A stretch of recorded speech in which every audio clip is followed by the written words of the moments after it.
Baling, baling, bagi.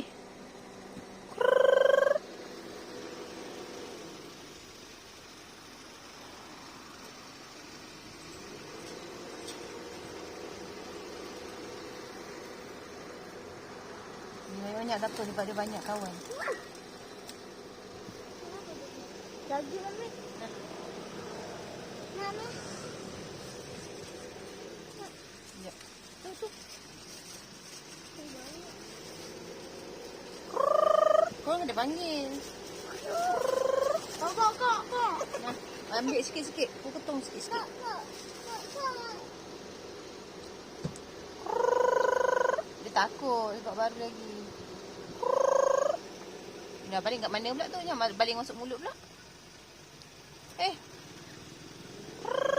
Bagilah dik. Ya Allah. Ini makan. Yang atas ni tak nak makan ke? Ini tak nak makan. Ya Allah. Cepat.